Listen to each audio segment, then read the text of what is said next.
The Vince Dixon Show. History, current events, and the rule of law. Welcome, ladies and gentlemen, to the fourth broadcast of the continuing series, The Vince Dixon Show. The focus of our shows includes Vince's perspective as a historian on the purposes and evolution of government, a subject that should be on everyone's agenda today. These shows seek to provide evergreen quality, which means they are not necessarily specific to a particular day or date or time, but remain viewable and playable for a very long time. This is because we want to provide foundational reference material which can inform significant knowledge of important aspects of history and of civics. This show continues our look at topics in a little more depth. In this instance, we're looking, in fact, at a wide range of material on historical events that lead to the observance of Patriots' Day. As we have been introducing the show, we recognize many of us are distracted in this information age by our fascination with the internet, the web, and now generative artificial intelligence. Social media adds to that distraction. And we need a vehicle for providing insight and a historical context in order to understand where we are at this time in history and how we might go forward. That's Vince's agenda. Holidays are, in fact, something that the government does, and they do evolve over time. On this show, we look at Patriots' Day, what many people regard as somewhat quaint, an odd local holiday, but which in fact has profound significance. In fact, this significance is growing, as is its observance. In recent years, at least 8 states now observe Patriots' Day. I'm Ron Latannison, your co-host today, sharing the cameras and the microphones with Vince.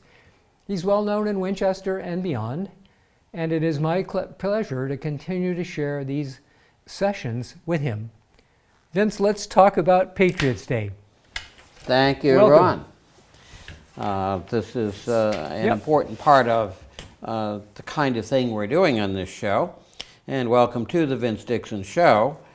We look at history, civics, and their intersections with each other and our broader society. On this series of programs, we explore a range of facts, areas of knowledge, and perspectives on our world in the broadest ways possible and in detailed aspects. Holidays are, in fact, something that government does as a purpose, and they do evolve over time, and Patriots' Day is an example of that, at once important and also somewhat of an evolving political compromise.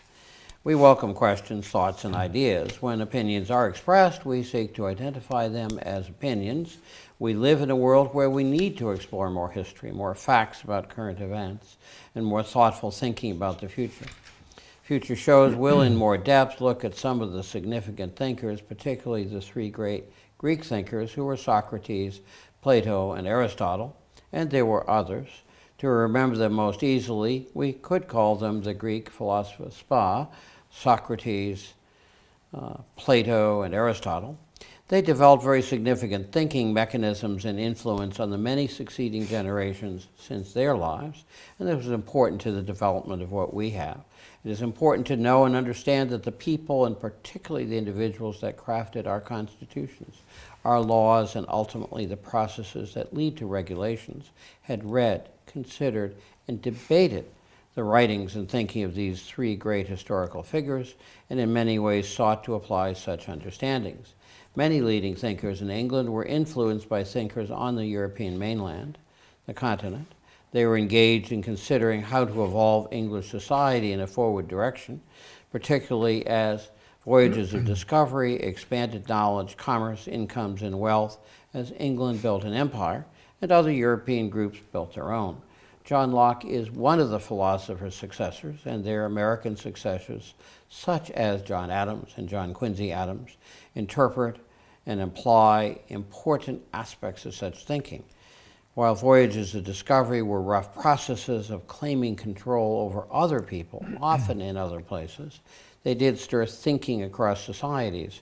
This thinking developed from the rulers who sought power, expanding control and transformative knowledge, down through the growing but somewhat undeveloped middle class. Gradually, the events and the thinking filtered down into the rough, lesser educated, often quite poor working classes, who often made up the crews of exploring ships and ad hoc military forces that were utilized to expand these bold, often arrogant, and frequently confused efforts. Gradually and systematically, this leads to the expansion of various forms of learning and education, which is part of what this show is an extension of. Religion and church powers played a role in the desire to missionize a lesser-known and broader world, often sloppy in their own moral compass, yet energetically determined. Joining me on most of these shows is co-host Ron Lataniason, also a person with a broad range of interests. Ron, friend through the Wilson Science and Technology Forum, shares with me many concerns about our evolving world and the value and values of various traditional historical aspects. Exploring American history is part of what we are doing in this process, recognizing that civics is an interaction with that and the broader mechanisms that allow even local access TV and other media forms to exist. This is episode number 4, Patriots Day. This is actually quite appropriate, though we will rotate my picture from time to time. This is from the Cambridge Commons several years ago when I was waiting with others to welcome the reenactment of the ride of William Dawes, and we will introduce a poem that has already been written for the occasion at that point. Patriots Day is an expanding and growing holiday, now some type of observance in 8 states, and there's not actually at this point a single prototype or template for it. It is a complex spirit. It honors history with various spellings. Massachusetts does Patriots Day possessive, apostrophe. Maine does Patriot, apostrophe S, Day. We don't know why. And of course, there's the origin of the events themselves that are commemorated and the holiday itself. This is a bit of a roll call of the various forms of Patriots Day, originally established in 1894 in Massachusetts. We'll touch on a bit more. Maine gets around to it in 1907, now both on the third Monday of April. Florida established it as a curiously special public observance, not a paid holiday or anything closing, but to be noted in their statute. Tennessee established it in 2008 for April 19th. Connecticut, next door, in 2018, statewide unpaid holiday. North Dakota, actually, in 2019, the third Monday of April. Utah, the most recent, in 2025. And Wisconsin actually does something rather interesting where they have what are called public school observance days. Those days are kind of a quasi-holiday during which the school should notice the particular individual or events that are noticed. And so that's unique in their own way as we are concerned about education and bringing people to a commonality of understanding.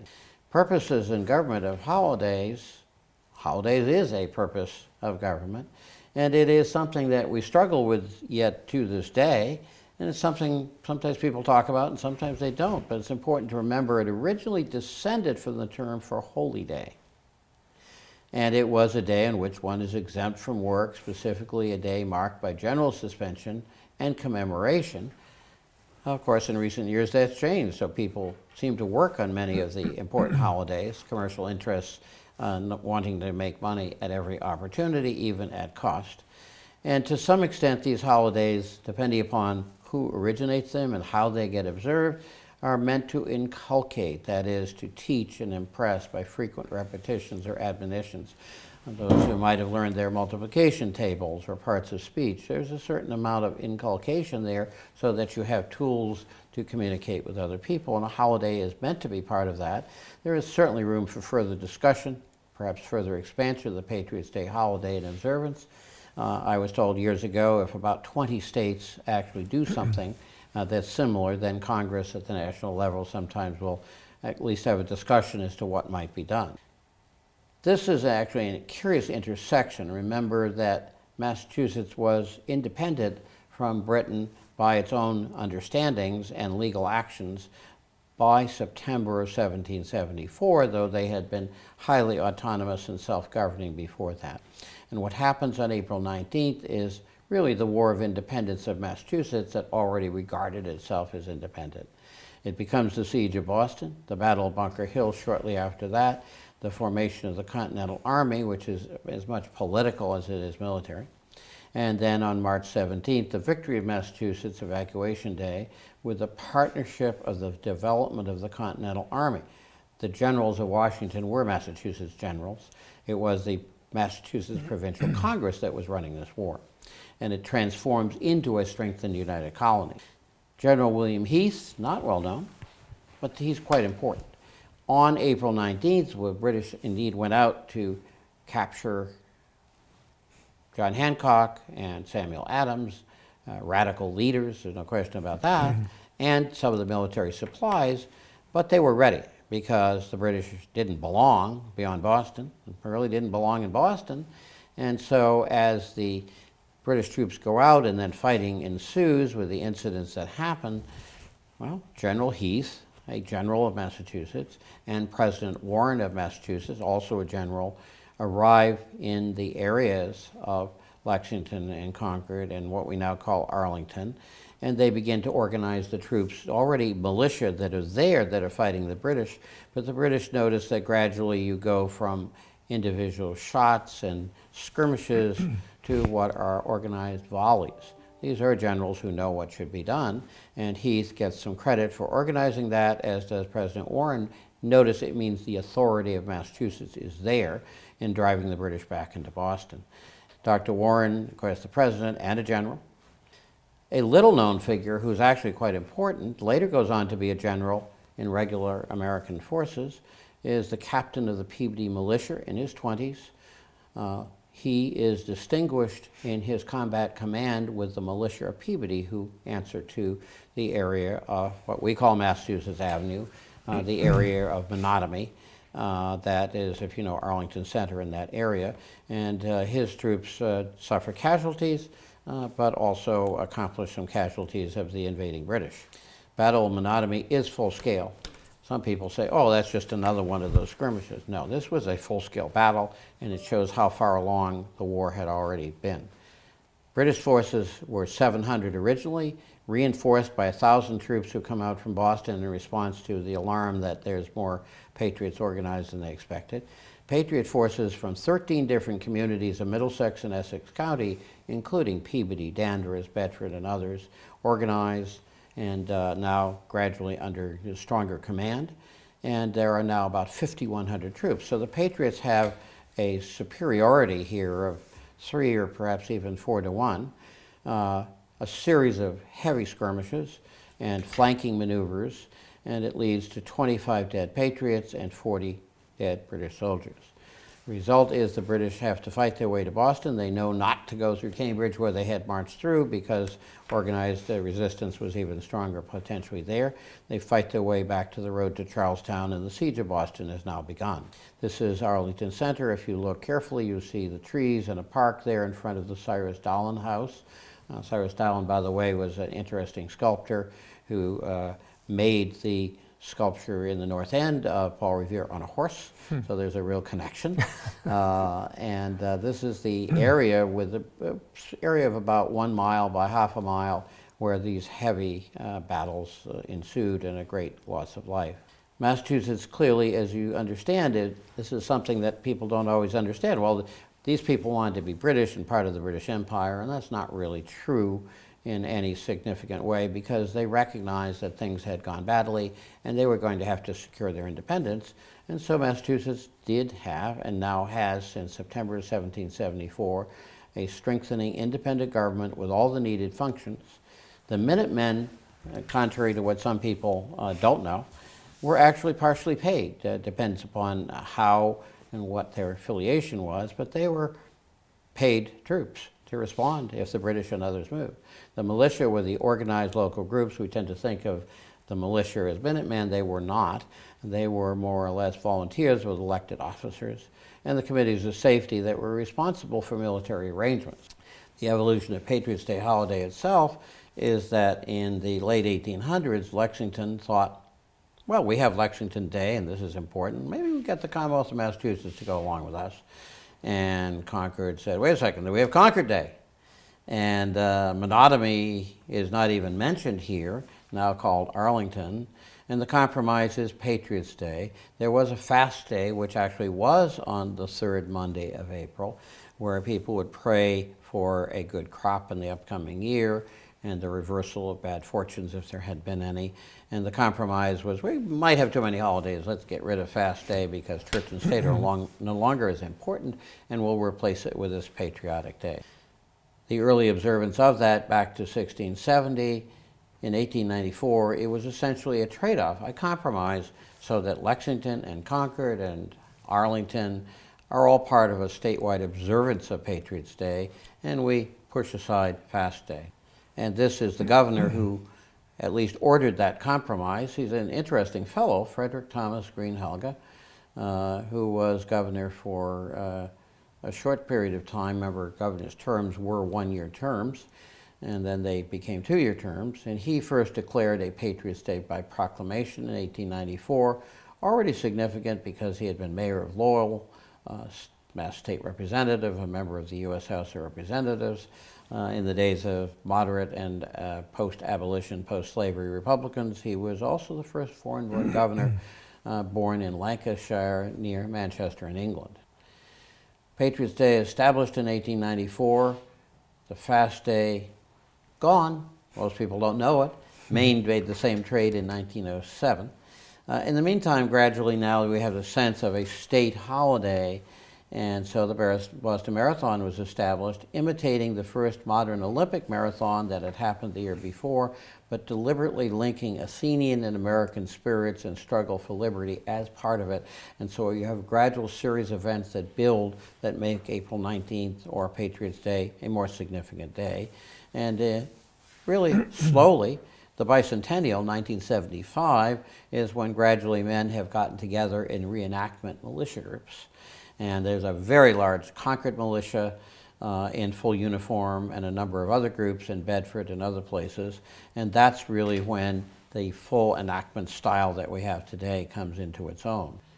Remember, these are the foundation building events that got Massachusetts to independence, the battles that now go on through the War Theater Campaign, and then later on the carrying through of the legal foundations. As we'll touch on, the law and how those things work became a very important sort of thing.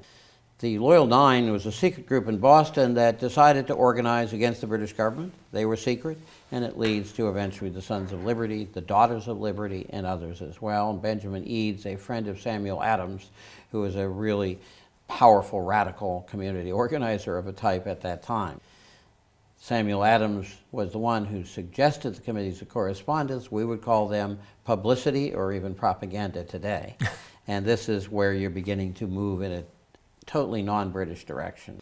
Committees of safety are irregular, quasi-legal, authorized local communities. The militia groups intersect with them. This becomes local government that in many ways overshadows town meeting, though it does usually work with town meetings. Committees of inspection are actually the first colonies-wide authorization by the Continental Congress, and we would, with all due respect, ask if your tie was made in England, or you bought it from a local merchant who was still bringing in goods from England. And if you would not identify that merchant, you might be brought into a committee and given a hearing without legal protection, and you might be asked to leave the town or tarred and feathered if you were particularly defiant. And so you start to see something of a vigilante style coming in, which concerns John Adams and others who believe in the law. Committees of safety actually go back to the Puritan culture, the overthrow of the British monarchy by the Puritans, and they're used to committees of people sitting down and solving a problem, and that's what we take for granted today. And the Committee of Safety, actually, the first one was the overthrow in April of 1689 of the royal governor.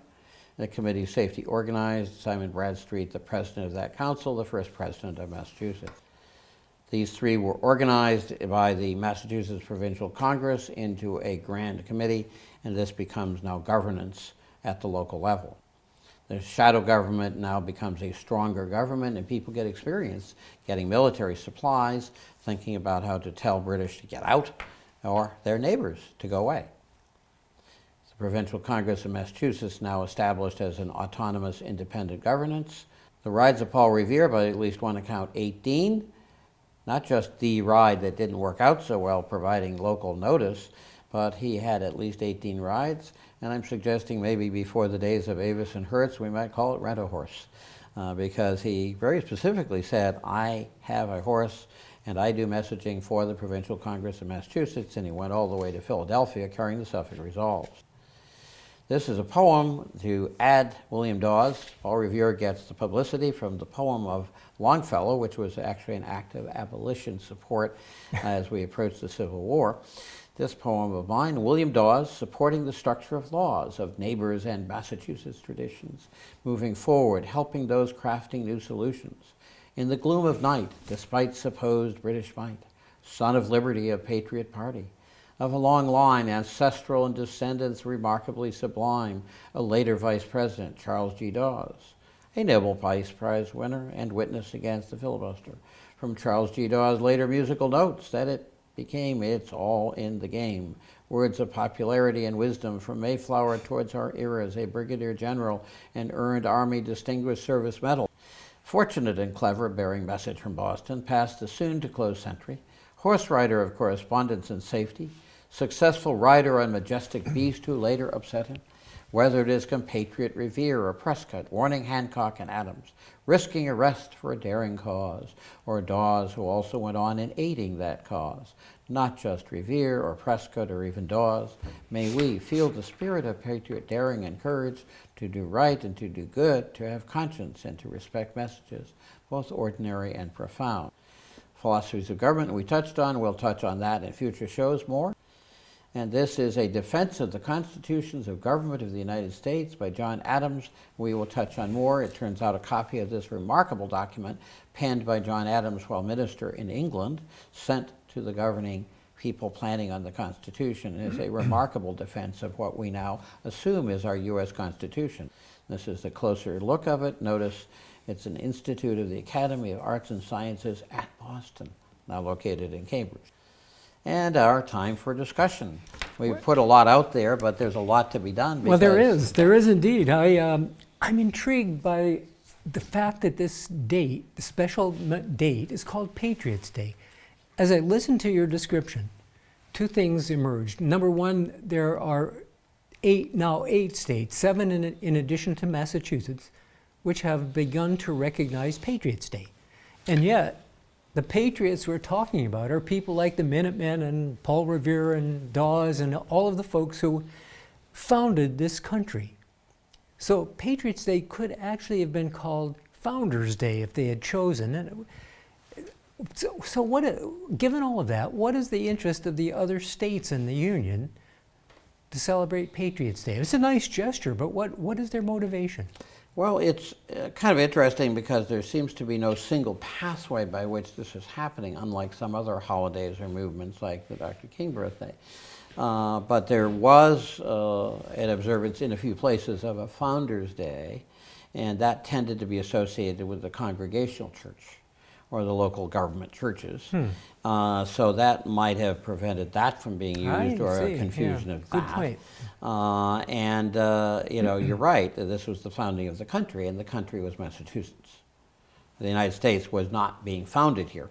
In fact, the others, within a short period of time, begin to imitate every one of these mechanisms, including the Continental Association, the Committees of Inspection and Observance, in North Carolina, within about a year, by copying the committees of Massachusetts, they are now enforcing the boycott of British goods. And the British loyalists are now quite alarmed that they're doing things like they do up in New England, which was, of course, the source of both brilliance and dissent in many ways. And that's how this evolves. There's a vague sense that we need some patriotism. There's a vague sense, because civics had not been taught for many years, that people didn't learn anything by it or about it, and now we are. It's interesting. I haven't even gotten the spelling exactly the same, but my guess is in about 5 to 10 years, if this sort of drip, drip, drip expansion of patriotism or patriotism of some kind grows, and remember there are different flags about now from different groups, and there is a New England secession movement in the current era. There is a New England flag. So you hear, again, the same sense. New England, and Massachusetts in particular, self-governs. And it comes from their religion, now secularized. And others say, what are they doing there? And of course, with 60 colleges and universities in Greater Boston, that culture gets transmitted not just to a broader United States, but to the world. Yeah, let me ask you one other question. There are other holidays that we celebrate in the U.S., Memorial Day, Veterans Day, Labor Day, etc. Memorial Day, for example, celebrates those who have died in service of this country. Patriots Day, and that is a population that is very clearly identified. Patriots Day is a bit of an anomaly in a sense, because if you were to say, let's identify some additional patriots today, you'd have a very large debate in this country regarding who is a patriot and who is not. Well, within Massachusetts, certainly there are those who are struggling with that. Yeah. In other parts of the United States, they struggle in a different way. So the Kennedy legacy, particularly John F. Kennedy's legacy, contributes something to that because they have established an award called Profiles in Courage.